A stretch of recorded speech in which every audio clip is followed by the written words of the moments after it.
저는 20대 초반까지는 진화론을 진짜 철석같이 믿었어요. 어느 순간 어느 교수님이 수업을 하다가 진화론도 믿음이라고 하는데 제가 그게 이해가 안 가더라고요. 과연 우리가 객관적으로 공정하게 그거에 대한 편향성을 안 가지고 살펴봤을 때 과연 진화론이 좀 말이 되는가 했을 때 어느 순간 진짜 너무 이상하더라고요. 저는 진화론을 사실 믿는 분들도 그 이상의 대단한 믿음을 가지고 계시다. 미국의 성인들을 대상으로 만약에 하나님께 딱 하나만 물어볼 수 있다면 뭘 물어보겠습니까 했을 때 1등을 받은 게 왜 고통이 존재합니까? 선하신 하나님께서 창조하셨는데 왜 이렇습니까 세상이? 지금의 젠더 이데올로기라고 하는 거 이런 것들이 너무 가도 너무 많이 간 거죠. 그러니까 리버럴이라고 하면 원래 이제 나의 자유도 인정해줘 뭐 이런 게 사실 전혀 아니고 차별금지법 같은 거 나의 생각과 다른 거는 너는 말할 수도 없어. 심판의 길로 가고 있는 것만 같은 굉장히 그 절체절명의 순간 가운데 이번 12.7 연합 예배를 통해서 그런 세계적인 성혁명, 젠더 이데올로기의 범람, 개인의 어떤 자유의 아주 심각한 침해, 기독교뿐만 아니라요. 이것들에 대한 명확한 터닝 포인트를 딱 만드시는 거다. 네, 오늘 과학과 신앙의 대화 뭐 그런 컨셉으로 이제 오늘 팟캐스트를 준비했는데요. 손영광 교수님을 모셨습니다. 근데 교수님께서 이 과학적인 부분에 있어서 어떤 배경을 가지고 계신지 또 어떤 트레이닝을 받으셨는지 간단하게 시청자분들에게 소개해 주시면 좋을 것 같습니다. 네, 저는 지금 나이가 34살입니다. 91년생인데 제가 태어난 곳은 부산의 완전 시골의 깡촌입니다. 지금은 좀 많이 개발됐고요. 그런데 제가 그래도 수학과학을 열심히 공부하다 보니까 고등학교를 당시에 경남과학고등학교라고 하는 곳으로 갔습니다. 그래서 과학고등학교는 고등학생 때 이미 대학 물리, 대학에서 배우는 화학, 지구과학, 또 생물 이런 걸 다 배웁니다. 거기 상당히 열심히 했고 내신도 이제 그 안에서 이제 전교 몇 등 안에 이렇게 들어가면서 또 고등학생 때는 물리 올림피아드 이런 게 있습니다. 지금은 없어진 걸로 알아요. 요즘에 막 그런 거 뭐 사교육 조정한다고. 그런데 저는 거기서도 전국 은상을 받고 나름대로 그러니까 공부를 상당히 했죠 고등학생 때. 그리고 이제 서울대 전기공학부 입학을 해서 학부 졸업을 하고 또 그대로 서울대에서 석사 박사까지 전기공학부를 나왔습니다. 제가 나온 연구실이 전기 자동차나 전기 선박, 태양광 발전 그리고 풍력 발전에 들어가는 이 전기 장치를 안에 제어하고 또 설계하고 만드는 그런 분야인데 저희 나라 안에서는 약간 이제 카르텔일 정도로 굉장히 이제 핵심을 잡고 있는 그런 주축이 되는 연구실입니다. 요즘은 또 되게 핫한 분야잖아요. 꽤 핫하죠. 말씀하신 분야들이요. 네, 미국의 GM뿐만 아니라 우리나라 현대자동차도 그렇고요. 상당히 뭐 선배님들 많이 가 계시고 저는 그 랩을 나와서 지금은 국가연구원에 잠시 있다가 울산대학교에 전기공학부 교수로 있습니다. 네. 그러면 이제 교수님의 배경에 대해서 이제 간단하게 시청자분들도 이해를 하실 것 같고 그 말씀하신 것 중에 진화론은 믿음이다. 이제 그런 네네. 발언을 하셨어요. 어떤 맥락에서 말씀하셨는지 그 의미를 좀 설명을 해주실 수 있을까요? 저는 진화론을 정말로 진지하게 아주 심각하게 그리고 너무 재밌게 믿던 사람이거든요. 아마 고등학생 때 과학고등학교 생물 선생님들 이런 분들 상당히 골치 아팠을 거예요. 저 때문에. 제가 질문을 진짜 많이 하는 편이었거든요. 근데 저는 많은 것들을 의심하고 질문하고 신앙에 대해서도요. 기독교 신앙에 대해서도 그런 편이었는데 저는 20대 초반까지는 진화론을 진짜 철석같이 믿었어요. 그런데 어느 순간 어느 교수님이 수업을 하다가 진화론도 믿음이라고 하는데 제가 그게 이해가 안 가더라고요. 그럼 어떤 교수님이 화두를 먼저 던져주신 거네요. 네, 이병호 교수님이라고 훌륭하신 교수님입니다. 서울대에 있는 교수님이세요? 네네, 서울대 전기공학부 교수님이고 아쉽게도 젊을 때 일찍 돌아가셨는데 진짜 학문적 업적도 탁월하시고 인품도 좋으시고 이제 그런 분이 이제 크리스천인지도 몰랐는데 그런 얘기를 하시니까 저는 진짜 충격이었어요. 나는 그래도 크리스천이라 생각했는데 친구들 전도도 열심히 하고 다니고 그런데 저는 진화론 진짜 믿었거든요. 그래서 그때부터 막 찾아봤는데 이상한 게 너무 많더라고요.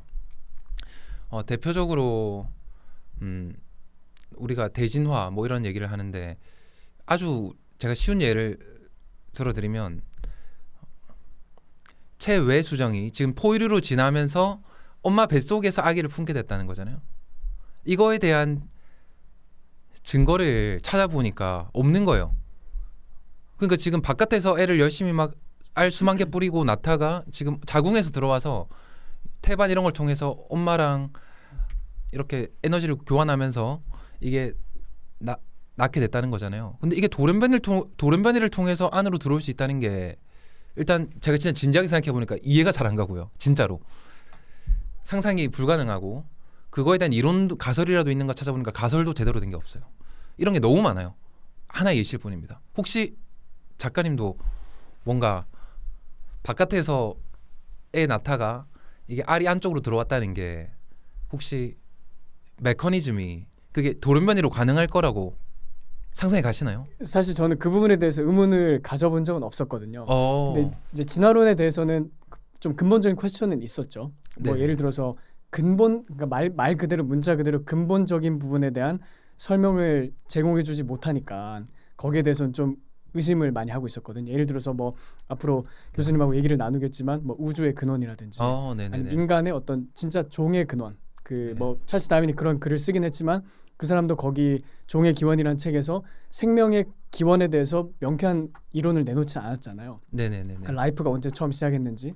그다음에 저는 약간 좀 철학적으로 들어가서 인간의 과연 합리성을 믿을 수 있는지 그리고 의식을 과연 어디서부터 우리가 트레이스할 수 있는지 네네네네. 그런 쪽에서 저는 생각을 많이 했었거든요. 근데 네. 아무래도 교수님은 좀 이과적인 네네네. 배경이시고 또 과학고를 나오시고 또 대학도 그쪽으로 가시다 보니까 네. 체내 수정, 체외 수정 그쪽에 네, 예를 들어서 관심을 가지신 게 아닌가 생각이 드네요. 네. 저도 이제 그런 논지랑 그런 변증들도 좀 읽어봤는데요. 예를 들어서 의식이라고 하는 게 우리가 단순히 돌연변이를 통해서 어느 정도의 지능이 뭔가 생기고 하면 의식이라는 게 그런 게 생기는 건가? 이제 이런 거에 대한 논의들이 있잖아요. 그리고 어디는 안 된다고 하고 된다고 하는 경우도 있고. 근데 저는 이런 것들은 저의 대답은 저의 생각은 잘 모르겠다는 거예요. 경험적으로도 우리가 잘 모르는 거고 그럴 수 있을 것 같기도 하고 아닐 것 같기도 하고 누구는 아니라고 막 근거를 해나가는데 철학자나 이제 뭐 또 과학 철학이라는 이름으로 저는 그거에 대한 명백한 증거는 좀 없다고 생각해요. 양쪽에. 그런데 저는 제가 생각하기에 정말로 자연을 우리가 객관적으로 공정하게 내가 어릴 때 어떤 학문을 배워서 그거에 대한 편향성을 안 가지고 살펴봤을 때 과연 진화론이 좀 말이 되는가 했을 때 어느 순간 저 진짜 너무 이상하더라고요. 그게 한 언제쯤이었나요? 그게 저는 22살이었어요. 대학교 22살. 3학년 때. 하필이면 또 그 수업을 가르쳤던 교수님이 그 수업이 양자역학이었고요. 양자역학이라고 하는 게 우리가 고전역학이라고 하는 게 딱 어떤 힘을 주면 F는 ma라고 하는 어떤 물체가 어떤 가속도로 움직인다. 모든 것들이 과거의 조건과 어떤 가해지는 어떤 시간의 힘에 따라서 딱딱딱 맞춰서 움직인다 이런 건데 양자역학은 확률이라는 거거든요. 우리가 잘 모른다는 거예요. 마침 그런 수업을 하는데 교수님이 이제 그런 화두를 던진 거죠. 믿음, 진화론도 믿음이야. 이건데 예를 들어서 또 하나 이제 말씀드리고 싶은 게 제가 그 이후로 이제 많은 논문들도 들어가서 살펴봤어요. 이게 정말로 얼마나 탄탄한 근거들을 가지고 있는가. 막 밤새우면서 찾아보고 친구들이랑 막 그랬거든요. 심지어 무신론자인 친구들이랑 그랬는데 다윈이 갈라파고스 섬에서 처음에는 같은 종의 핀짓새였는데 섬이 딱 분리되고 먹이가 조금 다르니까 한 섬의 새는 좀 부리가 길어졌어요. 또 한 섬의 새는 부리가 조금 짧아졌습니다. 이제 이런 사례가 이제 진화의 증거라고 알고 있잖아요, 우리가. 그리고 이런 것도 있어요. 나방이 있는데 검은 나방, 흰 나방이 있는데 막 도시가 오염돼서 회색지대가 돼요. 막 스모그가 일어나고. 그러면 또 흰 나방보다 검은 나방이 살기가 유리할 거잖아요. 그래서 이게 적자 생존도 일어나고 이 많은 사례들이 사실이 맞습니다. 사실이 맞아요. 근데 이 사례들의 공통점이 뭔지 아세요? 나방이 된 거고요. 어떤 경우에 도마뱀이 된 거고 핀치새가 그냥 부리가 좀 길어지고 짧아졌어요. 근데 지금 우리가 진화론을 얘기하는 건 완전히 다른 얘기거든요. 이게 무생물에서부터 최초의 생명체가 생겼고 아주 단순한 그런 최초의 생명체부터 인간까지 이게 다 돌연변이를 통해서 다 생성됐다는 거예요. 하나의 종에서 다 출발했다는 거잖아요. 그렇죠. 하나의 어떤 생명체로부터 지금 우주상에 존재하는 만물이, 그러니까 지구상에 있는 만물이 다 태어나게 됐다라는 거니까요. 네, 굉장히 그거는 우리가 자연에서 관측하는 것과 화석을 통해서 바라보는 것과도 어마어마하게 다른 얘기를 우리가 믿고 있는 거예요. 어마어마한 신학이라는 걸 깨달았죠. 아, 그래서 그 가운데서 그것도 어떻게 보면 믿음의 영역이다 이렇게 생각을 하게 되신 거네요. 저는 기독교 신앙이라던가 뭐 심지어 다른 종교가 됐든 간에요. 이슬람이 됐든가 뭐가 됐든 간에 저는 그런 종교들이 비합리적이다, 비이성적이다는 얘기를 하는데 저는 진화론을 사실 믿는 분들도 지금 와서 생각해 보니까요. 그 이상의 대단한 믿음을 가지고 계시다. 뭐 이런 생각입니다. 그때 교수님이 어떤 인터넷에서 했던 강의 제가 본 기억이 있는데요. 거기서 네. 이제 크게 세 파트로 나눠서 진화론의 어떤 뭐 큰 문제점을 말씀을 해주시더라고요. 네네. 그 세 가지가 뭔지 간단하게 좀 소개를 해주실 수 있을까요? 네. 그 세 가지가 첫 번째가 최초의 생명체에 대한 근거가 있는가. 이거는 무생물의 이제 무기물이라고 하는 것들이 유기물들로 이제 그리고 단백질이나 아미노산 이런 걸로 이제 정말 생명의 그 시작을 말할 수 있는가. 네, 최초의 생명체입니다. 최초의 생명체 문제. 두 번째 문제는 대진화에 대한 문제예요. 그러니까 아까 전에 체외수정이 엄마 뱃속으로 이제 애를 낳도록 바뀔 수 있냐. 물고기가 나중에 인간까지 진화할 수 있냐. 뭐 이런 얘기예요. 쌓이고 쌓여서 대진화하고요. 마지막이 이제 세 번째가 우주의 시작에 대한 그런 문제입니다. 과연 우주에 대해서 우리가 설명할 수 있는가. 근데 제가 이게 왜 지금 진화론에 대한 아주 중요한 쟁점이 되냐면요. 제가 이야기를 하다 보니까 너무 많은 사람들이 헷갈려 하는데 진화론을 믿든지 창조론을 믿든지 동일한 게 있어요. 뭐가 동일하냐면 소진화라고 하거나 아니면 돌연변이를 다 인정을 합니다. 돌연변이를. 그래서 성경을 믿는 사람들도요. 성경을 믿는 사람들도 하나님께서 종류대로 창조하셨는데 거기서 이제 돌연변이를 쭉 생겨났다고 생각하는 거예요. 이거는 다 인정해요. 이거를 인정 안 하는 창조론자는 저는 못 봤습니다. 말이 안 되거든요. 왜냐하면 자연에서 보고 있는데 현실이거든요. 씨 없는 수박도 만들어내고 맞죠? 우리가 먹고도 있고 그거는 공통입니다. 그런데 지금 소진화의 문제가 아니라 정말로 핵심적으로 진화론과 창조론이 다른 게 뭐냐? 나머진 비슷해요. 소진화는 비슷해요. 다른 거는 최초의 생명체에 대한 주장이 다른 거예요. 그리고 대진화가 일어날 수 있다 없다 이거에 대한 주장이 다른 거예요. 그러니까 이거에 대한 거를 살펴봐야 되지. 봐봐 돌연변이 가능하잖아. 뭐 이런 얘기 가지고 와가지고는 이거는 진화론을 증명하지도 못하고 창조론을 증명하지도 못하는 그런 이슈라는 거죠. 그렇기 때문에 제가 그 세 가지 주제를 꺼낸 겁니다. 그러니까 크게 보면 이제 그 내추럴 셀렉션이라고 보통 우리가 얘기하잖아요. 어떤 자연 선택을 통해서 네. 어떤 랜덤한 그 돌연변이가 생겨난다. 랜덤 뮤테이션이 나타난다. 그래서 지금 네. 하나의 종으로부터 지구상에 있는 모든 생명체가 존재하게 됐다라는 그 다윈의 이론, 그 다음에 많은 생물학계에서 학자들이 다수설로 받아들이는 그 이론이 네. 거기도 이제 심각한 어떤 그 믿음이 개입됐다라고 이렇게 정리하면 되겠네요. 네네네. 교수님 생각은? 사이트 중에 이런 게 있습니다. 2001년도에 생겼는데 Descent from Darwinism이라는 사이트가 있거든요. 이제 이 사이트는 공학 박사거나 이공계 박사거나 의학 박사하면서 이제 교수거나 이런 사람만 이제 서명을 할 수 있는데 그 서명에 대한 스테이트먼트가 뭐냐면요. 스테이트가 이렇게 됩니다. 나는 이 모든 생명의 생물체들이 돌연변이와 자연 선택만으로 이 모든 것들이 자연적으로 생겨났다는 그걸 난 도저히 믿을 수 없다. 그런 주장들은 신중히 검토되어야 된다. 다시 검토되어야 된다. 그러니까 진화론 틀렸다는 얘기예요. 이제 여기에 서명한 사람들 실명을 적어야 되고 그리고 자기의 소속도 증명을 다 해야 되거든요. 이제 그런 사람들이 이제 1,000명이 넘는 그런 석학들이 다 사인을 했어요. 과학계, 이공계에 있는 사람들이요. 그걸 아니면 아예 서명을 못 합니다. 저도 아직 서명 못 했어요. 그 정도 거기 기준에 아직 미치지 못하는 그런 건가요? 저는 이제 제 신진학자시기 졸업 때문에 증명서나 이런 거 막 내면 가능한데 거기 경고 문구가 있거든요. 경고 문구가 아직 정교수 테뉴얼 안 받았으면 정년 보장 안 받았으면 함부로 여기 서명하지 마라. 그러니까 정말 엄격하게 심사를 해가지고 아, 엄선된 사람들이 그렇게 서명을 했다는 네, 거예요. 엄선이기도 하고 그리고 아직 테뉴얼 안 받으면 이게 학교에서 불이익을 받는 경우를 우리가 봤기 때문에 아직 그런 걸 정교수 정도 안 고려해서 됐으면 정말 신중하게 결정해라 이제 그렇게 얘기를 하는 네, 거예요. 아직 조교수나 부교수는 사인하지 않는 걸 추천한다 뭐 이런 게 있습니다. 근데 저도 이제 말씀 듣다 보니까 생각나는 게 2016년에 영국 그 왕립 과학회과 거기서 이제 진화론에 대해서 이제 심각하게 우리가 생물학자들이 모여서 심각하게 우리가 이 한번 근본적인 전제들을 다시 점검해 봐야 된다. 그런 과학자들의 어떤 모임도 있었던 걸로 이렇게 보도가 됐었거든요. 그러니까 그 다윈의 말했던 그 진화론의 근본 전제들에 대해서 과학적으로도 어떤 큰 비약이 있다는 것을 과학계 내에서도 이렇게 문제를 제기하고 있는 상황이라고 저도 생각이 들거든요. 근데 또 아까 교수님 말씀하신 그 근원에 대해서 얘기할 때 저도 이제 관심이 있어서 좀 찾아봤어요. 뭐 우주의 근원 같은 거. 뭐 왜냐면 한 번쯤은 생각을 하게 되잖아요.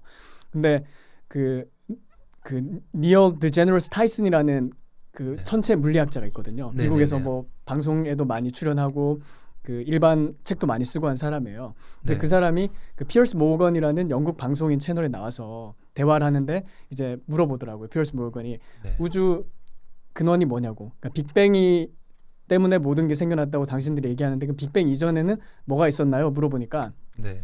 그 타이슨이 그거는 나도 모른다. 나도 모른다. 네. 그렇게 얘기하면서 그게 아직은 우리 베스트인 사람들이 여기 연구를 하고 있는데 답은 모른다다. 그러면서 이제 많은 사람들이 얘기하는 게 뭐 특이점이라는 얘기를 하잖아요. 뭐 singularity. 네, 어떤 네, 네. 특이점이 생겨서 뭐 시간도 없고 공간도 없고 물체도 없고 에너지도 없는 상태에서 갑자기 모든 게 그냥 빅뱅처럼 빵 터지면서 생겨났다. 그 singularity가 있다라는 뭐 그런 설도 있고 또 거기서 뭐 다중 우주 같은 얘기도 하더라고요. 네네네. 우주가 하나만 있는 게 아니고 여러 개가 있어서 네네. 그 중에 하나의 우주에서 이 지금 우리가 살고 있는 우주가 태어나게 됐다. 네. 근데 그렇게 되면 또 질문해야 되잖아요. 네. 그 다중 우주 그러면 그건 어디서 왔어요? 그것도 matter, 그러니까 네. 물질일 텐데 그 다중 우주라는 물질은 어디서 왔어요라고 질문하면 역시 타이슨은 모른다. 네. 그게 현재로서는 최고 석학들이 모인 그 천체 물리학계의 컨센서스다. 그렇게 네네. 답을 하더라고요.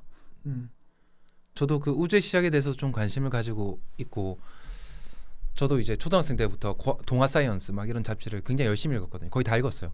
그리고 너무 재밌었고 그런데 저는 이제 거기서 나오는 내용들이 저는 과학이라고 믿었어요. 과학이라고 정말로 제가 생각하는 과학은 우리가 과학을 크게 두 개로 분류합니다. 하드 사이언스와 소프트 사이언스 이런 식으로 말을 해요. 그래서 하드 사이언스라고 하는 건 우리가 일반적으로 생각하기로 오늘 실험실에 들어가서 똑같이 실험해도 똑같은 결과 나오는 거예요. 지금 미공개가 상당히 그렇죠. 왜냐하면 우리가 제품을 만드니까 이거는 상당히 그대로 증명이 되는 거예요. 그런데 소프트 사이언스라고 하는 거는 뭐 어떤 경우는 이제 사회과학도 포함될 수도 있고요. 그리고 고생물학 이런 것도 포함됩니다. 고고학 이런 것도 포함돼요. 우리가 어딘가에서 발굴했어요 뭔가를. 근데 그게 몇 년도 전 건지 어떻게 알아요? 뼈를 찾았어요. 근데 오래됐기 때문에 이미 DNA 같은 이런 생명체 조직은 없어요. 이거 분석해봤자 몇 년 전 건지 모릅니다. 그냥 탄소 덩어리예요. 그냥 칼슘 덩어리예요. 뼈 덩어리입니다. 근데 이것만 가지고 우리가 사실은 몇 년 전 건지 잘 모른단 말이죠. 근데 이거에 대해서는 우리가 해석이 들어가요. 진화론도 상당히 마찬가지예요. 이제 그런데 저는 제가 어릴 때 많이 읽었던 거는 다중우주론 저 이런 거 많이 읽었습니다. 그때도 그게 거기 관심 있으셨어요, 교수님은? 재밌으니까 저는 이제 타임머신 과연 그 과거로 시간 여행이 가능할까 뭐 이런 것들이 있잖아요. 빛의 속도보다 빠를 수 없기 때문에 불가능해 이런 이론도 있고 아니야 뭐 이런 저런 이론들이 있더라고요. 근데 뭐 잘 모르죠. 이게 과학이라는 책이 나오니까 읽은 건데 나중에 알았죠. 이 과학이라고 하는 게 모든 게 증명된 게 아니고 생각보다 믿음인 영역이 상당히 많다. 근데 그 중에 하나가 우주론입니다. 그러니까 우리가 현재에서 이 무신론자 무신론자 유명한 사람이 이기적 유전자 쓰고 누구죠? 도킨스. 네. 리처드 도킨스. 리처드 돈킨스라던가 뭐 그런 노벨 물리학상 받은 또 다른 이런 사람들도 인정하는 것들이 뭐냐면 우리가 살고 있는 이 우주에 우주 상수라고 하는 것들이 있어요.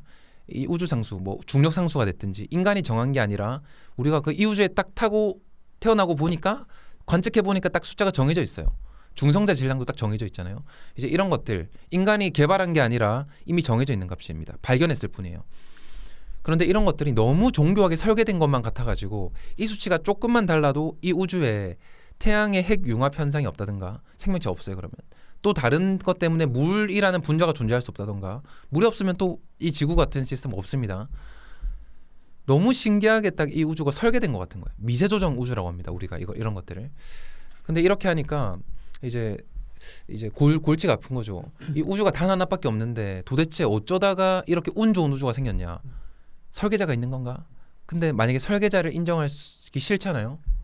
그러면 우리가 다중우주론 얘기를 하는 거예요. 우주는 수없이 많아. 뭐 평행우주도 있고 영화에 나오는 거 이런 것들. 인터스텔라 같은 거. 네, 인터스텔라 같은 거. 그거 말고도 막 뭐 차였는데 돌아가가지고 막 잘 되는 거라던가 뭐 결혼을 한다던가 죽은 사람 살린다던가 막 이런 것들 있잖아요. 근데 그런 건 진짜 영화와 소설이지. 제가 이거에 대한 나중에 가장 심각한 문제를 알게 된 게 이제 이거였죠. 우주라고 하는 것의 정의가 뭐냐면요. 우리가 이제 우리 우주라고 하거든요. 우리가 뭔가를 관측했다. 어떤 방식으로든지 우리가 우리의 오감으로 아니면 어떤 장치로 관측을 했어요. 뭐 몇십억 광년에 뭐 떨어진 게 뭔가 우리가 보였습니다. 어떤 망원경에. 그러면 그거 우리 우주입니다. 그러니까 우리가 관측 가능한 게 우리 우주예요. 우리 우주라고 하는 그게 거예요. 우리 우주입니다. 그렇기 때문에 우리가 다른 우주가 있냐? 뭔가 관측을 했으면 그것까지가 우리의 우주의 정의입니다. 그게 definition이에요. 그러면 도대체 우리가 우주가 두 개인지 세 개인지 어떻게 알죠? 진짜 말이 안 되는 거예요. 이거는 진짜로 검증할 수 없는 거잖아요. 전혀 검증할 수 없는데 이거를 과학이라고 하는 이름으로 저는 가르칠 수 있다는 게 너무 충격적이고요. 저는 어떤 태그를 뭐 이런 뭔가 픽션 이런 걸 확실하게 좀 붙여놔야지 되지 않을까. 사람들이 안 헷갈리겠죠. 네네.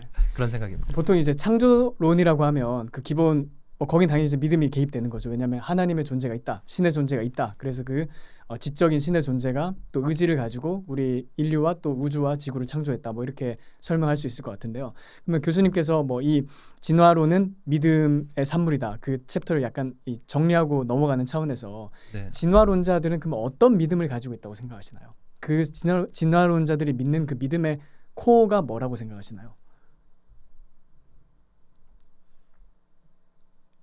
일단 저는 자기가 자신이 기존에 학창 시절부터 해가지고 믿어왔던 믿음에 대한 조금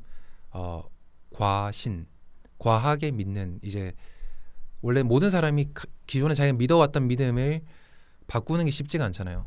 이제 그거에 대한 약간 강화적으로 자기 기존의 신념을 지켜나가는 이제 그런 것들이 좀 강하지 않나 이렇게 생각을 합니다. 그리고 또 하나는 사람들이 과학이라는 이름으로 알려진 것.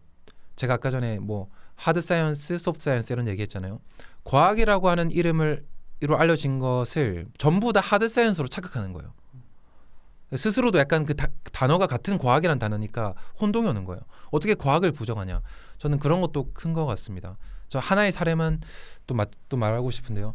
이 과학은 전혀 이거는 이제 이미 많은 법칙들이 이제 바뀌고 해온 그것만 해도 우리가 알 수 있지만 대표적으로 1940년대에 노벨 의학상 생리학상 중에서 이런 게 노벨상을 받은 게 있어요. 이제 전두엽 절제술이라고 합니다. 사람의 우울증을 치료하고 좀 정신병을 치료하기 위해서 이제 눈 사이로 이제 가위를 집어넣어가지고 이제 버터 나이프 집어넣어가지고 이제 전두엽을 절제하는 거예요. 비실들을. 그렇게 하면 의식 있는 상태에서 자르다 보면 이제 대답이 조금 잘 안 나와요. 환자가. 그렇게 하면 그 칼을 빼요. 근데 이게 노벨 의학상을 받았어요. 근데 나중엔 이거 완전히 사이비라는 게 밝혀졌어요. 겨우 60년, 70년 전에 노벨 의학상입니다. 노벨상이라고 하는 거는 그 당대에 정말 그 과학계에서 인정하고 검증되었다고 생각하는 걸 사실 주는 거예요. 그 중에서 최고의 기술이나 어떤 입증 데이터에게 주는 최고 거잖아요. 명예죠. 네. 그거 발명했다고 하는 포르투갈 교수는 리스본 포르투갈에 1980, 90년대 화폐에 그 사람 얼굴같이 찍혀 있는 그런 사람입니다. 그런데 우리가 시간이 지나면서 결국 그 수술 때문에 얼마나 많은 사람들이 사실 그냥 정신병자가 돼버렸고요. 아니 그냥 의식이 사라져요. 거의 사람이 멍해집니다. 그 수술 받고 나면 뇌를 마음대로 그냥 건든 거잖아요, 맞죠? 그 회복도 안 될 거 아니에요. 회복도 안 됩니다. 거의 99%안 됩니다. 지금 전두엽 절제술 하면 찾아보실 수 있어요. 로보토미라고 합니다. 로보토미. 네. 지금은 로보토미가 그 영어 단어로 그냥 그 도저히 가망 없는 상황에서 생각을 바꾸려고 할 때 이제 로보토미라는 단어를 쓰더라고요. 그러니까 예를 들어서 어떤 도저히 이제 가망 없는 학생 있잖아요. 넌 도저히 안 돼. 네. 맨날 C 받고 D 받고 하는 좀 낙제하는 학생한테 너 로보토미 받아야겠다. 이런 식으로 이제 영어 표현이 쓰이는데 아마 거기서 유래가 됐나 보네요. 그러면 네. 로보토미라는. 케네디 대통령의 여동생 로즈마리 케네디도 이제 그 수술을 받았더라고요. 아 그래요. 그 정도입니다. 그때 당시에는 굉장히 그게 대중화되고 또 명망 있는 사람들도 그걸 받는 네네네. 입장이었나 보네요. 케네디 대통령의 아버지가 이제 20대 초반에 로즈마리한테 받아라고 했어요. 너가 지금 요즘에 정서도 불안하고 한 것 같으니까 받아라. 근데 그 수술 받고 그 주에 정신병동에 들어가서 죽을 때 80 몇 살까지 정신병동에서 살았어요. 못 나왔습니다. 거의 의식을 거의 잃었거든요. 근데 진짜 그 진화론에 대한 것을 말씀을 듣다 보니까 결국 그 근본적인 어떤 우리가 과학을 하려고 해도 전제가 필요하잖아요. 예를 들어서 네네네. 우리 인간은 합리적인 존재다. 그리고 네. 예를 들어서 교수님은 당연히 과학이랑 익숙하게 그걸 업으로 하시니까 네. 아시겠지만 보통 우리가 과학을 할 때 과학자들한테 당신은 과학을 무엇으로 하나요? 이렇게 물어보면 대부분은 뇌로 한다고 이렇게 답을 하잖아요. 난 뇌를 통해서 네. 계산을 해서 연산을 하고 합리적인 어떤 추론과 상상을 통해서 과학을 한다. 근데 그렇게 답할 텐데 그 영국 옥스퍼드에 있는 존 레녹스라는 수학자가 있어요. 네. 그 사람이 이제 진화론자하고 이렇게 토론을 하면서 근데 인간의 합리성을 어떻게 우리가 믿을 수 있을까라는 질문을 이렇게 던지더라고요. 그러면서 이제 그 사람이 비유로 든 거는 만약에 당신이 컴퓨터가 저기 이렇게 놓여 있는데 네. 그 컴퓨터의 어떤 프로그램과 소프트웨어 모든 것이 전혀 예측되지 않고 계산되지 않고 랜덤한 과정을 통해서 만들어진 그 시스템을 가지고 있다면 네. 당신이 거기에 컴퓨터에 어떤 값을 입력해가지고 믿을 만한 어떤 계산 결과를 얻을 수 있을 것이라고, 그러니까 한마디로 말해서 그 결과가 합리적일 것이라고 기대할 수 있겠는가, 이렇게 동료 과학자들한테 물어본대요. 네네. 그럼 당연히 동료 과학자들은 그렇게 못하지. 왜냐하면 애초에 이게 정교하게 프로그램돼 있고 또 목적을 가지고 이렇게 코드가 다 돼 있는 시스템만이 거기에 원하는 값을 넣었을 때 garbage가 나오지 않고 garbage가 아닌 결과가 좋은 결과가 나오는 게 아니, 이렇게 답을 한다는 거죠. 네. 근데 이제 레녹스가 그걸 듣고 나서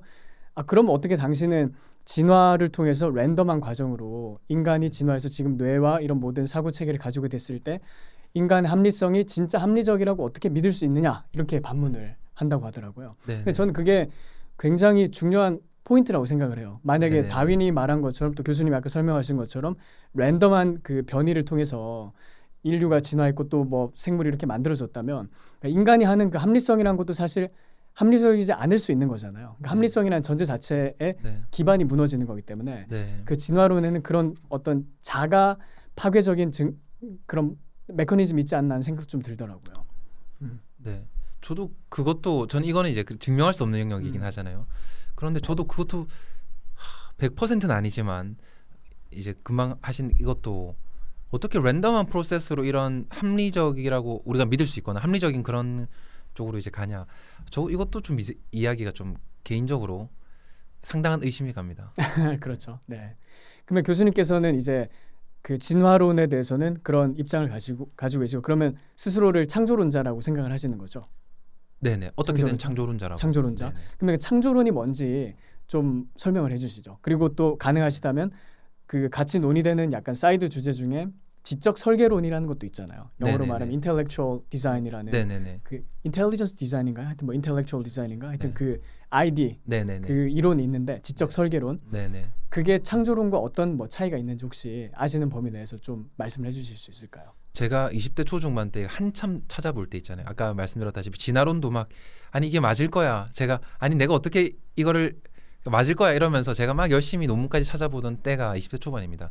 그때는 창조론 안에도 여러 가지 있습니다. 그래서 뭐 젊은 지구 창조, 그리고 오랜 지구 창조, 크게는 이렇게 나누기도 하고, 또 이제 지적 설계, 또 별도예요. 또 지적 설계를 이제 말하는 사람들이 있고 한데, 그때는 젊은 제가 지구라면 그 지구가 뭐 한 성경에 나오는 것처럼 6,000년 정도, 거의 6,000년 대 정도. 그리고 그 오랜 지구는 오랜 지구는 한 뭐 40 몇 억 년, 네네, 46억 년, 46억 년, 60억 년 60억 뭐 년. 이렇게 합니다. 그런 얘기를 하는데 저는 이제 그때는 이제 거기도 좀 관심을 가졌어요. 이 차이와 이런 것들. 근데 지금은 많이 까먹기도 했고, 저는 개인적으로 이런 생각이 들었습니다. 별로 안 중요하다. 근데 제가 이제 또 만약에 이거에 대해서 강의를 하고 전문적으로 하려고 하면 또 제가 그 차이를 잘 알아야겠지만, 저는 이제 크게는 저는 이 안에서 뭐 서로 생각이 다른 사람도 있지만 저는 크게는 그냥 이렇게 봅니다. 진화론을 진지하게 믿는 사람들과 진화론이 상당히 의심 간다라고 믿는 이제 많은 사람들, 이거를 전 크게는 이제 이 전쟁이라고 봐요. 이거에 대한 차이라고 봅니다. 그래서 이 안에서 막 이게 맞다 저게 맞다 뭐, 그래서 어느 순간 저는 거기에 대한 좀 관심은 좀 덜 가지고 진화론에 대한 맹신이 지나치기 때문에 저는 이거에 대한 좀 비판을 주라고 했어요. 뭐 지적 설계는 누군가 설계했다는 거죠. 아주 단순하게 하면 지적인 존재가, 그게 우리 이제 크리스천 같은 경우는 하나님이 설계했다는 거고, 성경에 나오는 여호와 하나님께서 설계했다는 거고, 어떤 사람은 아니 그냥 외계인이야 뭐 이렇게 말해도 지적 설계론이랑은 맞을 수도 있어요. 그래서 조금 더 이제 넓은 범주일 수 있는데 저는 크리스천입니다. 그래서 하나님께서 직접 설계를 했을 수도 있고요. 이게 젊은 지구 창조론이 맞을 수도 있고 오랜 지구 창조론이 상당히 맞아 보이는 부분도 있거든요. 어떤 과학적 증거들은 모든 것에 대한 가능성을 저는 열어두는 편입니다. 그럼 교수님은 지금 생각에는 그 아까 말씀하신 젊은 지구, 그 다음에 오래된 지구, 올드 그 네. 지구하고 둘 중에 어떤 쪽에 좀 더 가깝게 본인의 입장을 생각을 하시나요? 혹시 거기에 대해서 좀 말씀을 해주실 수 있나요? 공개적으로는 원래 잘 안 말했었는데 저는 그래요? 젊은 지구 창조론이 젊은 지구. 그러니까 성경을 봤을 때 직관적으로 우리가 이해하는 직관적으로 사람들이 이해할 수 거의 밖에 없는 이제 그 방식이 저는 맞을 거라고 생각합니다. 그래서 젊은 지구 창조론이 더 맞을 가능성이 상당히 높다라고 생각하는데 하나님을 믿는 서울대 과학자들이라는 책이 있거든요. 거기 서울대 물리학과 교수님께서 이원종 교수님이랑 또 다른 분도 이제 그 책에서 챕터마다 여러 과의 교수님들이 이제 서술을 하셨어요. 저술을 하셨는데 거기서 이런 얘기가 있습니다. 우리 상대성 이론을 잘 따져보면요. 이게 속도에 따라서 관측계의 속도에 따라서 시간이 스케일이 막 바뀐다는 거예요. 그래서 하루가 1000년 같고 1000년이 하루 같고 이제 이런 것들이 상대성 이론에서는 맞거든요. 그런데 빅뱅 이론은 처음에 빅뱅 이론이 딱 터졌을 때 빅뱅이 터졌을 때 굉장히 빠른 속도로 거의 빛의 속도로 이게 퍼져나갔어요. 빅뱅 이론이 맞다고 했을 때요. 그렇다고 하면 지금 우리가 성경에서는 6000년이고 그 시점에서는 6000년이 맞아요. 근데 우리가 지금 이 거의 멈춘 상태의 지구에서 측정을 하면요. 뭔가 뭐 암석의 나이를 측정하던가 이러면 이게 탄소연대 같은 거라든지 뭐 이런 네네 그렇게 하면 이게 46억 년이나 50억 년으로 측정될 수 있다.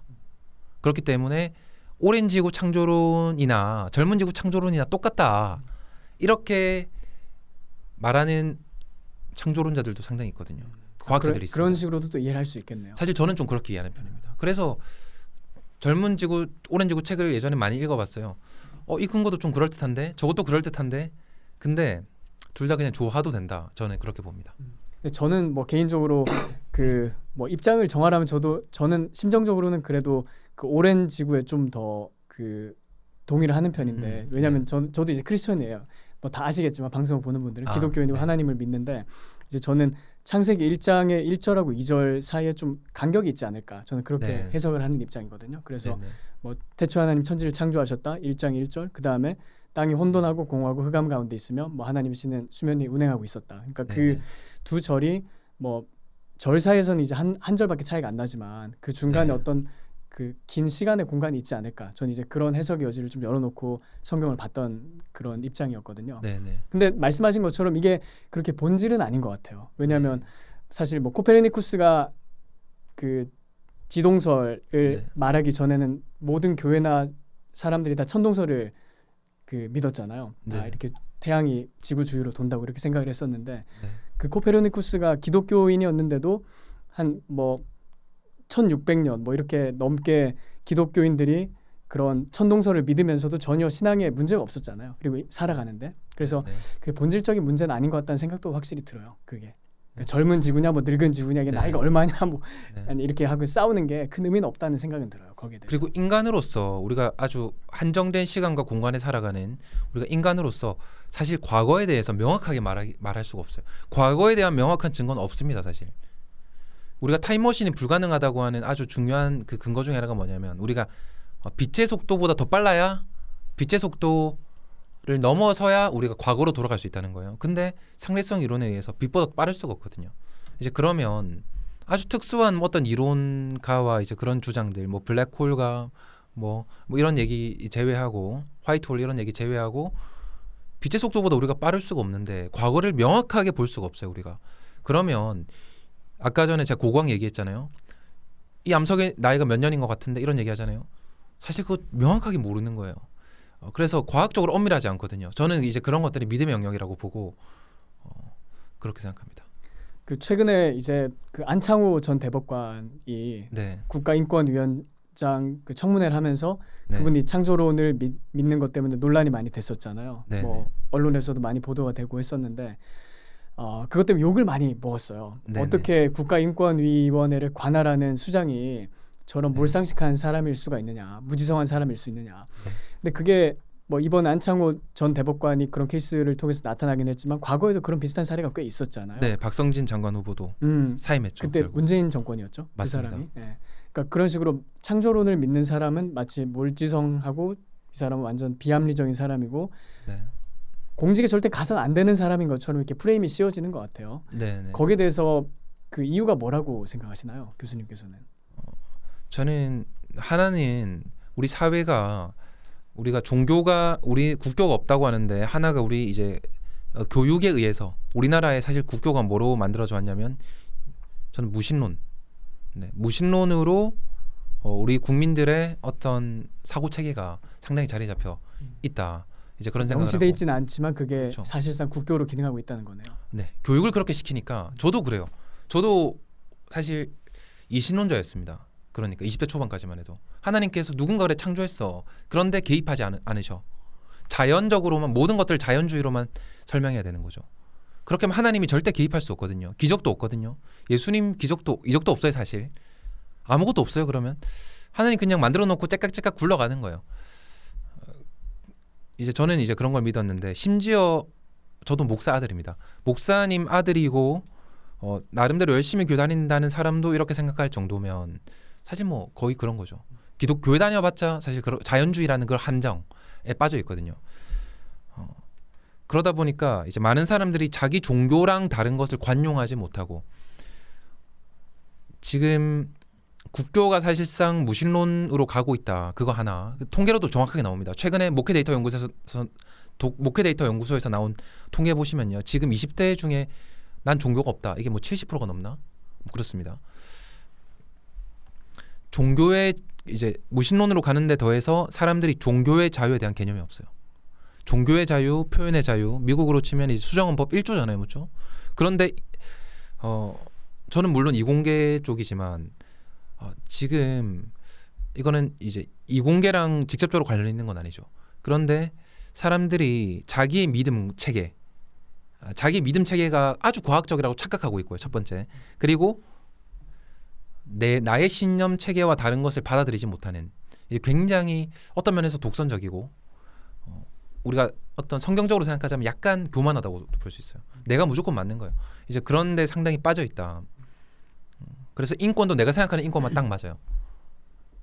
그래서 내랑 생각이 다르고 종교가 다르고 믿음 체계가 다르다는 걸로 이제 공격을 한다. 그렇게 생각합니다. 그러니까 정말 그 사회 분위기에서 나타나는 것을 정말 무시할 수 없을 것 같아요. 왜냐하면 그러니까 안창호 전 대법관이라든지 아니면 아까 말씀하신 박성준인가요? 박성준. 박성진. 네. 박성진 뭐 벤처 쪽에 장관을 네. 하려고 했었던 거죠.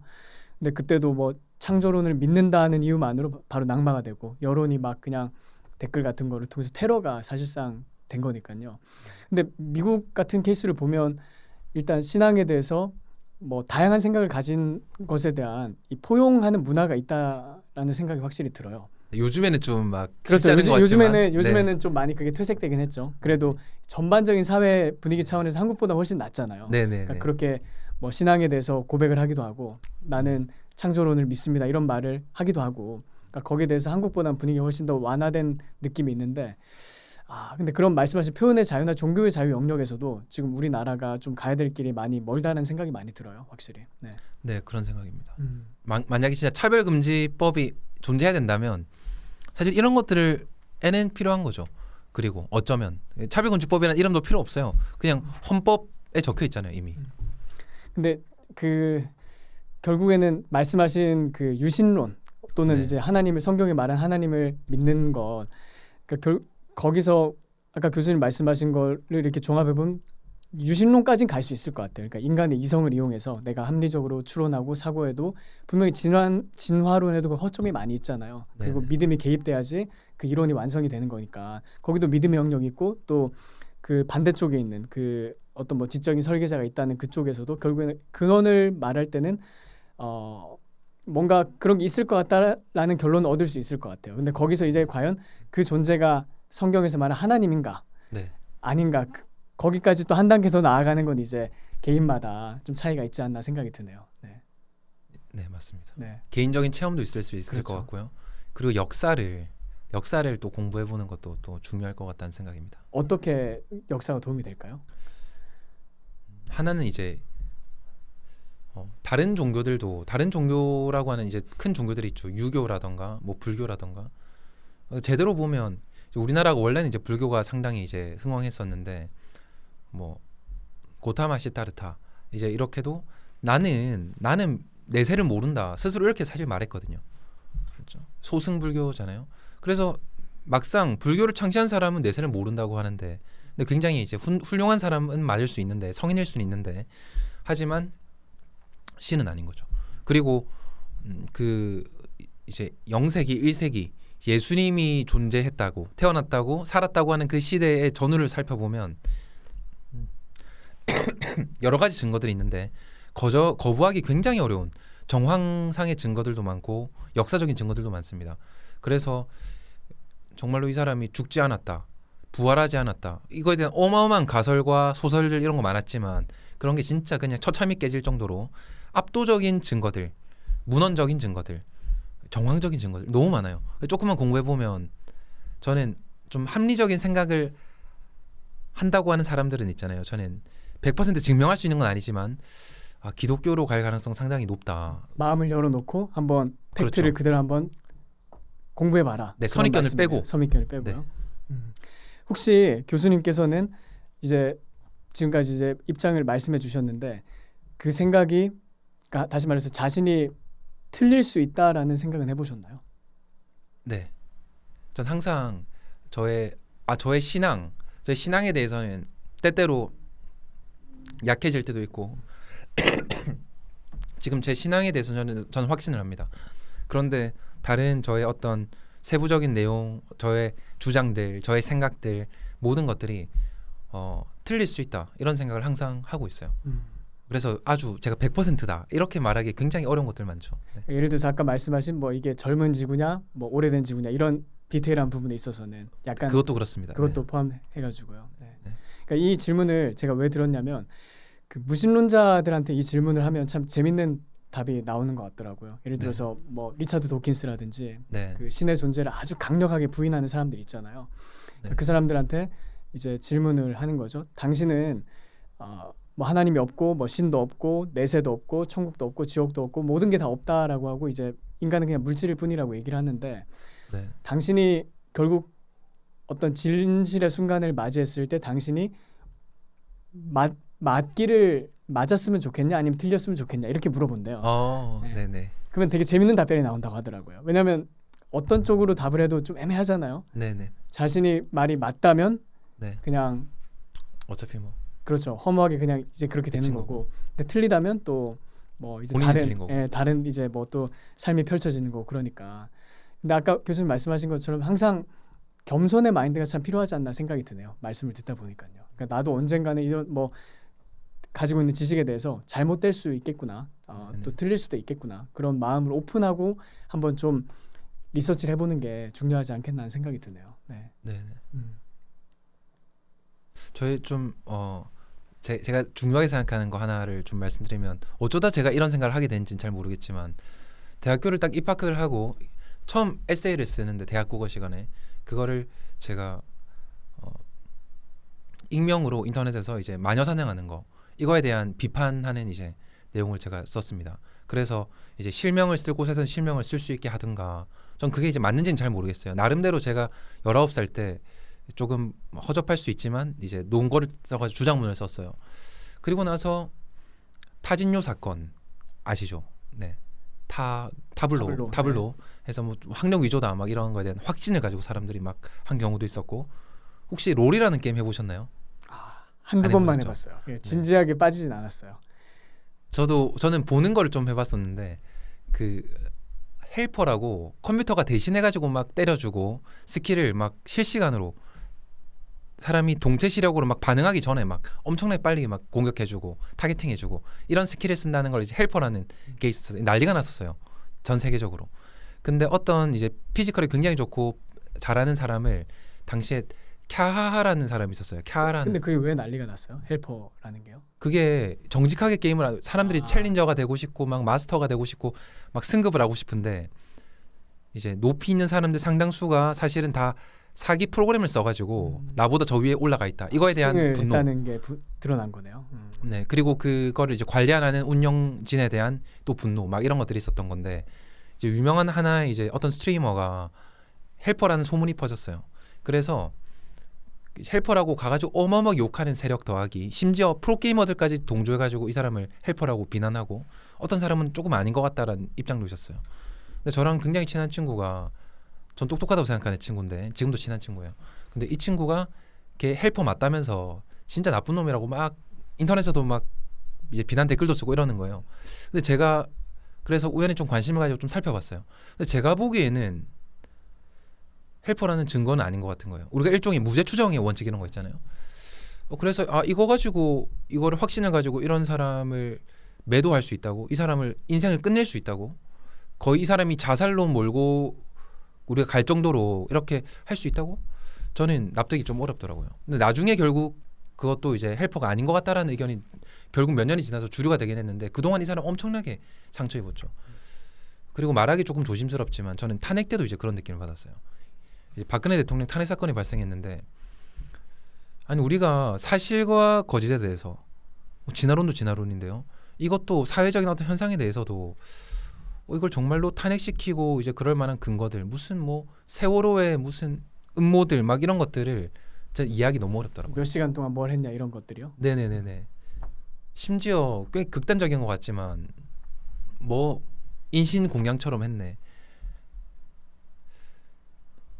저는 이제 그런 것들을 보면서 상당히 우리가 내가 뭔가에 대해서 지나치게 확신을 가지거나 잘 모르는 것에 대해서 조금 함구해야 될 필요가 있다, 이런 생각을 제 인생 이제 전체에서 제가 아주 중요하게 생각하는 테마 중에 하나입니다. 네. 아까 제가 그 말씀드렸던 그 무신론자들한테 하고 싶은 질문, 제가 약간 그 말을 좀 올바르게 표현을 못한 것 같아가지고 다시 말씀을 드리면, 이 데니스 프레이거라는 사람이 했던 말이거든요. 그 미국의 프레이거유라는 채널 운영하는 사람 있잖아요. 당신은 결국 당신이 맞기를 원하십니까? 아니면 틀리기를 원하십니까? 이렇게 물어본다고 하더라고요. 무신론자들을 만나면. 그래서 그럼 재밌는 답변이 나온다. 이제 그렇게 얘기를 하더라고요. 혹시 박사님께서는, 교수님께서는 삶에서 어떤 미스테리라고 생각하시는 것들이 있나요? 그리고 만약에 정말 그 미스테리에 대해서, 정말 큰 미스테리에 대해서, 원하는 미스테리에 대해서 답을 얻을 수 있다, 네. 그런 어떤 찬스가 주어진다면 어떤 미스테리에 대한 진짜 클리어한 답을 좀 얻고 싶으신가요? 미스테리요? 저는 지금으로서는요,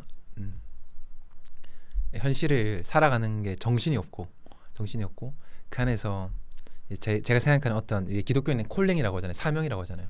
이 안에서 살아가는 게 이제 바쁘다 보니까 아예 그런 생각을 별로 안 하고, 어차피 하나님께서, 공의로우신 하나님께서, 내가 좀 이해 안 가는 게 있더라도 하나님께서 공의로우신 분이고 정의로우신 분이고 다 심판하시고 모든 것들을 감찰하신다, 좀 이런 믿음이 있기 때문에 그런 것들이 없는 편인 것 같아요, 지금은. 지금은. 네, 최근에 그런 생각을 아예 못 해본 것 같습니다. 생각하실 여력이 없다. 네. 뭐 하긴 뭐 저도 이 그 생각을 할 때, 예를 들어서 뭐 삼위일체 이런 거는 좀 궁금하긴 해요. 네네네. 그런 거 미스테리잖아요. 우리가 네네. 기독교인이지만 네. 완벽하게 그걸 논리적으로 이해할 수 없으니까요. 사실 뭐 비슷한 이론들을 설명하는 뭐 신학자나 목회자분의 얘기를 들어도 딱히 이렇게 와닿게 하진 않더라고요. 그러니까 그런 미스테리를 저는 생각을 했던 건데. 전 예정론 이런 것도. 그렇죠. 예정론도 거기 포함이 되는 있겠네요. 거죠. 예정론 같은 것도 사실 뭐 성경을 보면 또 일리가 있는 것 같긴 한데 또 현실에서 보면 약간 삐어덕거리는 것들이 있잖아요. 네, 그러니까 예정론도 하기야 말씀하신 것처럼 미스테리긴 하죠. 그러네요. 그런 부분에 대해서 좀 저는 혹시 궁금하신 게 있는지, 그리고 만약에 어느 날 하나님이 나타나셔가지고 하나의 미스테리에 대한 완벽한 내가 계시를 주겠다, 그러면 이제 뭐 어떤 답을 얻고 싶으신지. 예시를 듣고 보니까 그러니까 질문이 생각났어요. 그게 아니면 뭐 우주의 미스테리일 수도 있고요. 아니면 뭐 고통은 왜 생기는 건가? 그것도 사실 미스테리잖아요. 전 그렇다면 진짜 예정론입니다. 예정론. 네. 그 정도로 논쟁을 너무 많이 해봤는데, 네, 확신이라고까지 하기 양쪽 다 좀 어려운 것 같아서요.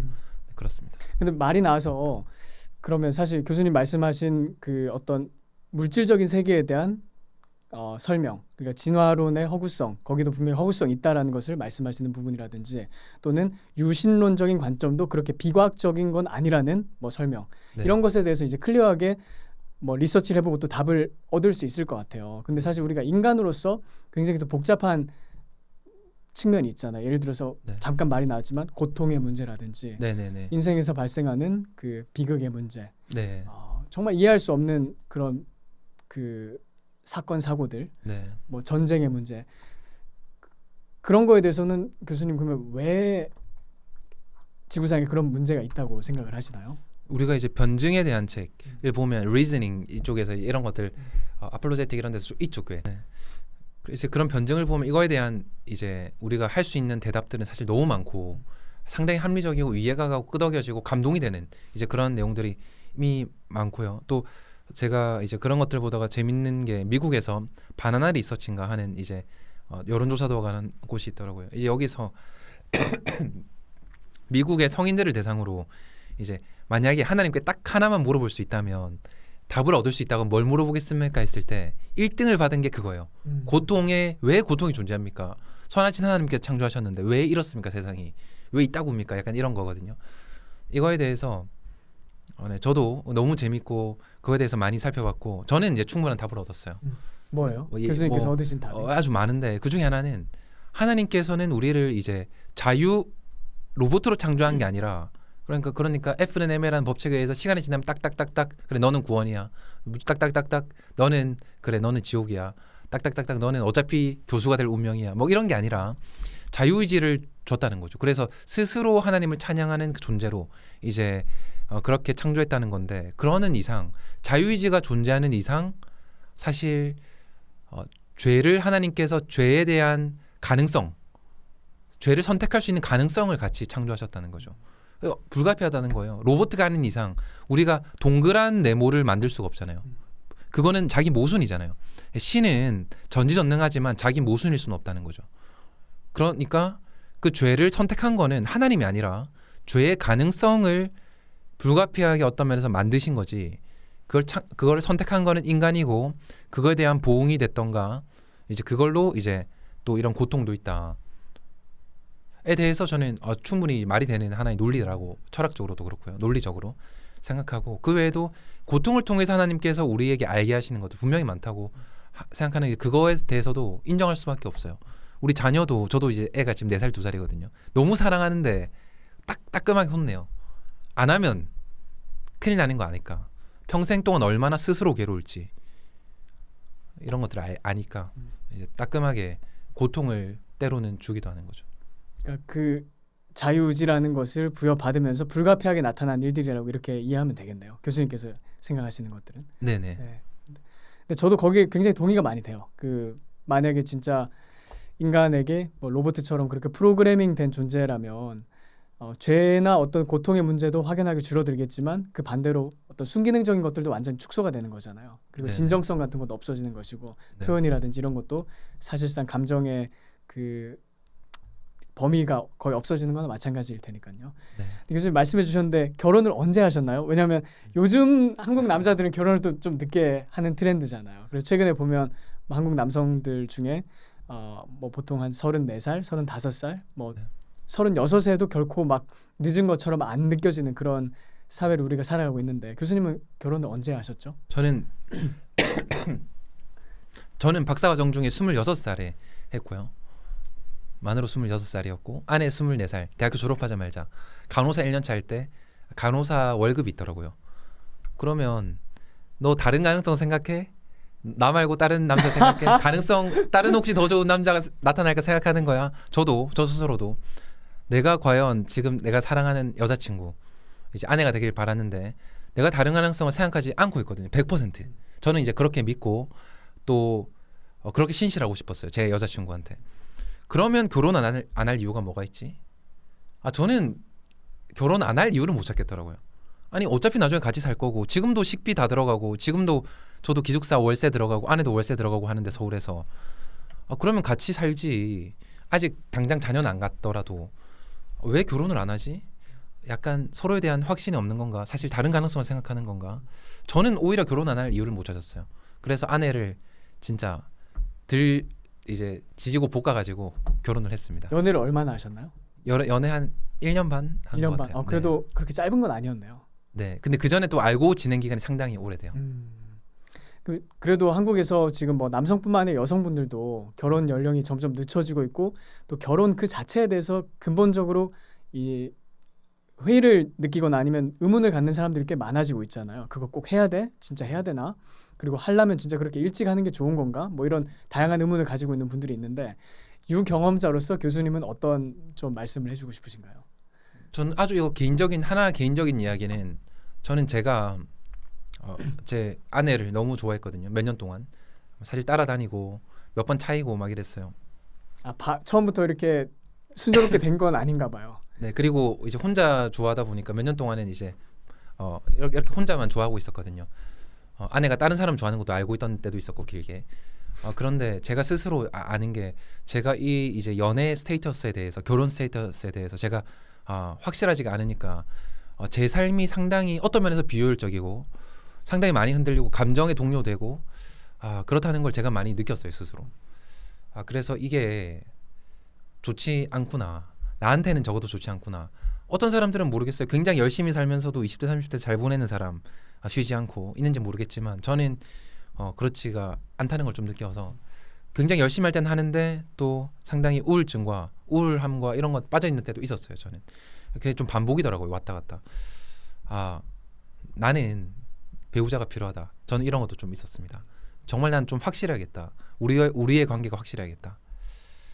저로서는 이제 그랬고, 그리고 어른들이 하는 이야기가 그래서 저는 맞다는 생각이 들더라고. 어릴 때부터 뭐 장로님들 주변에 있는 이런 분들이 영광아 너 일찍 결혼해가지고 자녀 가지고 이렇게 가정 일구고 사는 게 얼마나 행복한지 모른다. 나중에 후회하지 말고 일찍 결혼해라. 이런 얘기를 많이 했는데 어릴 때부터 저는 그냥 네네 하고 그냥 들었어요. 그리고 그거에 대한 적대감도 없었어요. 왜냐하면 저를 사랑해 주시는 어르신들이니까. 그런데 제가 20대를 지내면서 어느 순간에 저는 좀 일찍 그런 것들을 느낀 것 같아요. 어른들 말이 맞구나. 그리고 더 나아가서 성경을 보니까 성경도 그런 거예요. 물론 이제 독신에 대해서 내가 하나님의 영광을 위해서 내가 평생을 하나님께 드리겠다. 독신도 가능하지만 이제 그런 게 아니라고 하면 정말 자녀는 복된 거고 그 안에서 내가 신앙으로 자녀를 가르칠 수 있고 이런 것들은 진짜 너무너무 인생의 축복이다. 그런 확신이 있습니다. 근데 그때 그 처음에 이제 아내분이 마음을 연 게 아니라고 하셨는데 어떻게 그걸 가능하게 만드셨어요? 쉽지 않은 태스크잖아요.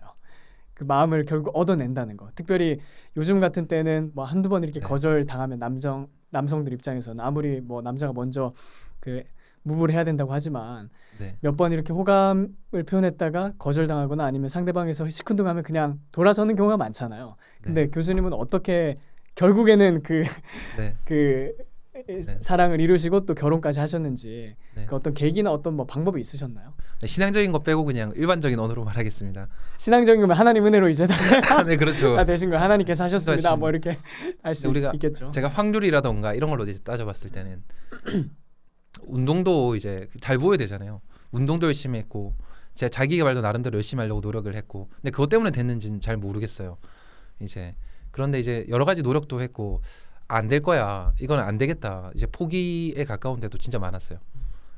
그런데 세상 말로는 그냥 운이 좋았던 거 아닐까? 이제 이렇게 이제 확률 이런 걸로 따지자면요. 그 순간에 그럴 수도 있을 것 같고. 근데 아내가 그냥 전 고마운 거죠. 아내가 언젠가 그냥 마음을 열어줬어요. 딱 그 어떤 모멘트가 있었나요? 기억나시는 지금 열린 것 같다. 이때가 열렸던 것 같다라고 생각하시는 그런 시기가 있었어요? 몇 년 동안 꾸준하게 이제 말을 이제 완전히 끊지 않고 꾸준하게 이제 관계는 가지고 있었다 보니까 한 달에 한 번씩은 같은 교회 다니면서 따로 이제 밥을 한 달에 한 번씩은 먹었어요. 서로 고민 상담도 하고 이제 그러면서 마음이 열린 상태로 그냥 오랫동안 갔던 거 해서 아내도 이제 시간이 굴곡이 있을 거잖아요. 뭐 대학교 졸업을 하고 취직했다가 너무 힘들기도 하고 근데 의지할 때는 없고 이제 이럴 때도 있을 거잖아요. 이제 그러면서 또 마음이 열릴 기회가 있었던 거 아닐까. 긴 시간을 놓고 이제 봤을 때 물론 이제 100% 가능한 건 아니지만 그 기간이 한 얼마쯤이었죠? 긴 시간이라고 하신 제가 혼자 좋아했던 건 한 4년 됩니다. 4년이요. 네네. 와 진짜 긴 시간이네요. 거의 22살 내 때부터 해줬죠. 네. 네. 그러면 이제는 아까 말씀하신 대로 자녀도 2명 있다고 하셨는데 네. 자녀를 가져 보시니까 또 다르게 보이는 부분들이 있을 것 같아요. 어떤 좀 변화가 생기셨나요? 정말 이제 새로운 진짜 감정의 이제 이런 것들이 넓어지는 것 같고 지금 둘째까지 있거든요. 둘째가 이제 10개월 이렇게 됐는데 진짜 집에 너무 힘들 때 있잖아요. 집에 들어가서 아기들 자고 있는 데서 같이 자고 싶다 이런 생각이 정말로 큰 위로가 그리고 뭔가 너무 풍성한 느낌 이제 이런 것들이 이제 둘째도 생기고 하니까 이제 애도 첫째도 이제 말도 조금씩 하고 하니까 이런 게 있고 내가 진짜 오롯이 모성애도 있다고 하지만 부성애도 당연히 있잖아요. 자녀를 향한 그 마음이 제가 경험해보지 못한 마음인 거는 이제 명확한 거예요. 저한테. 그래서 네, 그냥 그게 너무 그냥 감사하다. 그 마음이 태어나고 나니까 생기던가요? 아니면 저는 바로는 아니었어요. 바로는 아니었어요. 바로는 아니었던 것 같아요. 그러니까 아이가 태어나고 난 다음에 바로는 아니고. 너무 그냥 신기했는데 시간이 조금씩 지나면서 이제 익숙해지고 진짜 내 자녀고 내가 책임지고 살아가는 가족이고 그리고 조금씩 저의 어떤 거에 반응도 하고 이제 처음에는 못 하잖아요. 눈도 안 보이잖아요. 근데 어느 순간부터 자연스럽게 쌓이는 것 같아요. 한 1년, 2년 지나면서 저는 이제 그 순간이 된 것 같아요. 그 반응하고 이제 인터랙션이 되고 마음에 진짜 네. 애정을 느끼는 그 순간이요. 네, 제 너무 사랑할 수밖에 없는 존재가 된 거. 아, 지금 이제 또 차별금지법 얘기를 안 할 수가 없는데요. 왜냐하면 저희가 이렇게 얘기한 것도 뭐 신앙의 얘기, 그 다음에 또 뭐 진화론에 대한 것들, 또 유신론에 대한 거, 하나님에 대한 거. 근데 지금 우리나라에서 논의되고 있는 것 중에 하나가 이제 차별금지법이란 법인데 그 법이 만약에 통과되면 이런 뭐 표현의 자유라든지, 그 다음에 신앙의 자유, 그 다음에 기본권적인 이런 자유가 굉장히 많이 제약받게 되는 거잖아요. 그래서 지금 한국 교회 차원에서 또 대응을 하기 위해서 네. 교수님께서도 거기 이제 준비위원이라고 할 수 있죠. 준비위원 중에 한 분으로 이렇게 하시는 걸로 알고 있는데 10월 27일 네. 그 집회에 대해서 예배에 대해서 네. 연합 예배죠. 그 예배가 어떤 취지이고 또 어떻게 목적을 가지고 이렇게 진행되고 있는지 좀 소개를 해주시면 좋을 것 같아요. 사실 작가님만큼 이 세계의 어떤 성혁명이라던가 그리고 이거는 좀 이상한데 아니 해도 이건 좀 너무하지 않나라는 그 흐름을 너무 잘 아실 것 같아요. 이제 그런 책을 이제 번역하기도 하셨고 또 워낙 미국에 대한 정보에 밝으시니까 그럴 것 같거든요. 저도 그런 제 데일리 인사이트라고 하는 인터넷 언론사를 운영하고 있어요. 부산에 있는 청년들이랑 같이 바른 청년연합이라고 하는 청년단체를 만들면서 저의 주요 하나의 일 중에 하나가 미국에 있는 언론 보수 언론들을 번역해서 우리나라에 가져오는 거거든요. 내셔널 리뷰라던가 아니면 팍스 뉴스 중에 일부 이제 흥미로운 뉴스라던가 뭐 이런 것들을 가져옵니다. 저희가 칼럼들을 막 가지고 오고 번역하고 하는데 청년들 공부시킬 겸. 근데 저도 이제 그래서 미국 정보에 진짜 매일같이 좀 신경 써서 보고 있어요. 몇 년 동안. 그거 운영해야 되니까. 그런데 세상의 흐름이 진짜 이상하긴 이상하잖아요. 너무 잘 아시잖아요, 무죠. 일론 머스크가 저는 이제 그 딱 업로드 여러 번 했던 그 그림이 딱 맞다고 생각해요. 자기가 2003년인가요? 2003년엔 자기가 분명히 이제 left랑 right이 있는데 그리고 이제 right이 이제 conservative라고 적혀 있고 이 스펙트럼에서 자기가 left에 있었어요. left 쪽에. 근데 2010년이 되니까 자기는 같이 있었는데 left가 저 멀리 가버렸어요. 자기가 이제 중도가 돼버린 거예요. 그리고 2019년인가 2020년 세 번째 이제 첫 번째는 자기가 레프트 쪽에 있었고 2010년대는 자기가 중도에 있었고 그리고 2020년이 되니까 레프트가 너무 가버렸어요. 그래서 자기는 가만히 있었다고 생각하는데 내가 어느샌가 컨서버티브가 돼 있는 거예요. 보수가 돼 있는 거예요. 그러니까 저는 분명한 게 지금의 젠더 이데올로기라고 하는 거, 트랜스젠더리즘 이런 것들이 너무 가도 너무 많이 간 거죠. 그러면서도 레프트라고 하면 우리가 리버럴이라고 하면 원래 이제 나의 자유도 인정해줘 뭐 이런 게 사실 전혀 아니고 차별금지법 같은 거. 하지만 나의 생각과 다른 거는 너는 말할 수도 없어. 거의 뭐 저는 모르겠어요. 극좌라고 말할 수밖에 없지 않을까? 라는 그런 전체주의까지 더해져가지고 지금 글로벌하게 봤을 때 글로벌 좌파 혹은 뭐 진보가 됐든지 이제 그런 세력이 진짜 심각하게 가고 있거든요. 심지어 그런 차별금지법들을 통해서 뭘 하겠다고 하냐면 언론이라던가 뭐 종교인이라던가 일반 과학자라던가 이런 사람들의 입막음까지 하겠다는 거예요. 자녀들의 교육까지 다 통제하겠다는 거예요. 이거에 대해서는 이런 흐름이 얼마나 심각하게 왔는지 우리가 너무 알고 있고 유럽과 북미 이런 곳이 얼마나 크게 타격을 입었는지 치열하게 싸우고 있는지 알고 있습니다. 그런 가운데서 어떤 조직된 같은 어떤 가치관을 가지고 있는 사람으로서 이걸 명확하게 반대할 수 있는 곳이 있다고 하면 사실 교회고요.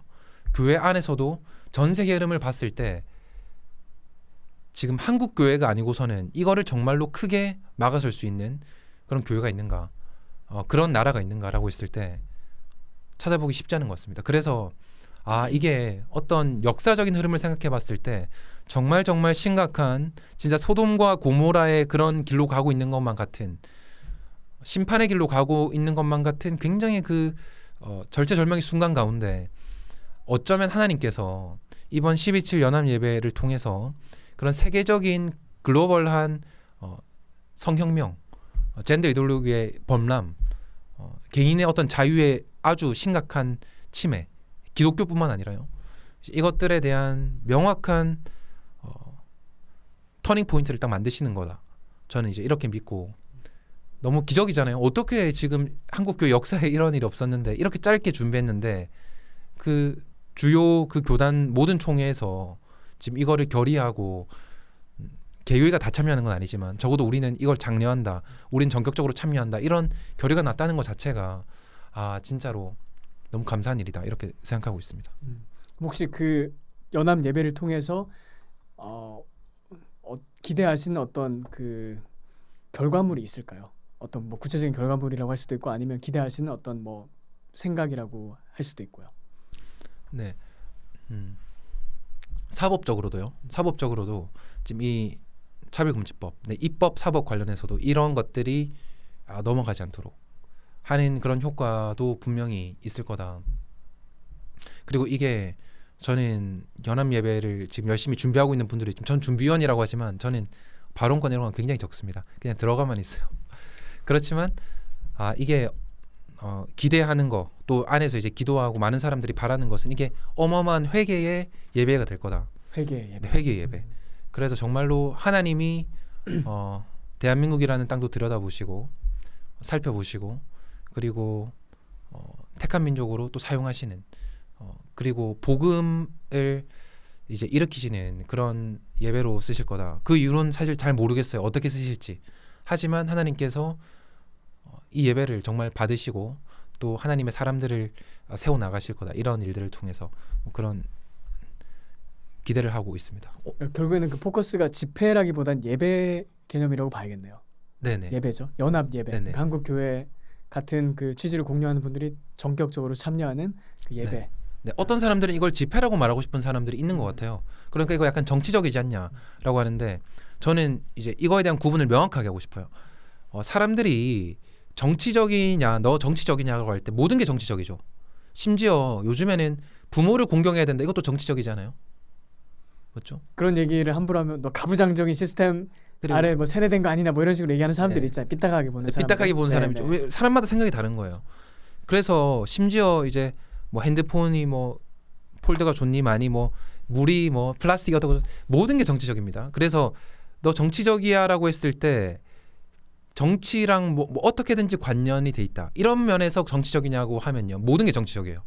그러면 정치적인 거 아닌 거 없죠. 그러면 일반 개교의 예배도 다 정치예요. 다 집회예요. 근데 지금 우리가 정치적이라고 비판을 하고 정치적 중립을 지켜야 된다고 보통 말하는 거에 정치적은 뭐냐면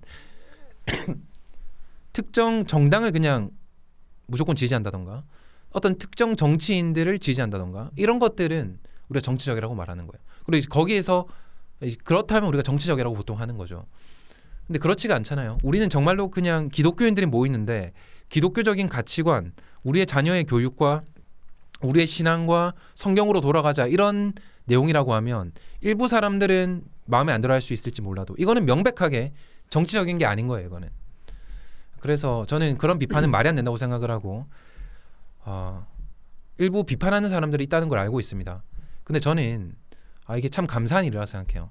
뭐 기윤실이 됐던가 그리고 또 이제 우리 진영이라고 생각을 하지만 이제 보수 기독교라고 생각하지만 어떤 분들은 굉장히 저는 고지식하다고 말하고 싶어요. 아니면 내가 중심이 되지 않으면 모두 까게 하시는 분도 있어요. 모두 까게 하는 사람들이 있습니다. 딱 나와요.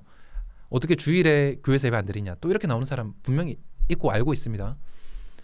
그런데 이걸 너무 서로도 그렇고 비난할 필요 전혀 없고 이 시간이 지나고 나서 하나님께서 무엇이 옳았는가 보여주실 거다. 그리고 이제 길게 보면 천국 가면 알게 될 거다. 이렇게 생각합니다. 근데 기윤실은 뭐라고 비판하던가요? 저도 그 얼핏 그런 기사를 봤던 기억이 있는데요. 뭐 이렇게 딴지 잡고 트집을 잡는 것 같더라고요. 뭐 어떤 식으로 얘기를 하던가요? 그 사람들은? 조금 여러 가지 비판들이 막 여러 단체 있어가지고 조금 헷갈리긴 하지만 아마 주일에 예배 드리는 거 근데 이거 명백하게 정치적이다 이러면서 비판했던 것 같아요. 정치적이다. 네, 그렇기 때문에 저는 정치적이지 않다는 걸 제가 아까 말을 한 거고요. 근데 그 사람들이 가장 정치적이잖아요. 어떻게 보면. 저는 그렇게 생각합니다. 네, 기훈실이 평소에 평소나 아니면 지금까지 해왔던 발언들 중에 과연 네. 정치적이지 않은 게 있느냐라고 봤을 때 네. 별로 찾기 힘들 것 같아요. 제가 보기에는. 자주 그 사람들 성명서 내거든요. 그렇죠. 성명서 다 정치적인 하나하나가 거잖아요. 정치적이에요. 괜히 이제 자기들 마음에 안 들고 원하는 결과가 안 나올 것 같으니까 꼬투리를 잡는 거다. 저는 뭐 그렇게 생각을 하는데 네, 맞습니다. 지금 말씀하신 것처럼 결과가 다 말해주지 않을까. 저도 그렇게 생각하고 있습니다. 마지막 질문으로 네. 교수님 또 뭐 이렇게 얘기를 나누다 보면 그 아버지 목사님에 대해서 또 한번 그 여쭤보지 않을 수 없는데 그 세계로 교회 네. 손현보 목사님이시죠? 네. 어떤 분이신가요? 손현보 목사님은? 네. 저희 아버지이시고 제가 그리고 또 뭐 교수님한테 어떤 분이신지도 같이 말해주시면 좋을 것 같습니다. 네. 저는 저희 아버지 어머니로부터 제 이제 자녀를 어떻게 교육해야 될까 이거에 대한 인사이트와 저의 가치관 이런 것도 진짜 많은 영향을 받았어요. 저는 아버지 진짜 불같은 불도저 같은 사람이었거든요. 제가 어릴 때부터. 제가 태어났을 때는 이제 함안 쪽에 작은 나한자촌이 있었습니다. 이제 거기서 사역할 때 제가 태어났었고 이제 몇 년 지나고 나서 이제 지금 있는 이 세계로 교회에 왔는데 그때는 이제 몇십 명 안 되던 교회였어요. 한 2-30명 이렇게 모이는 교회인데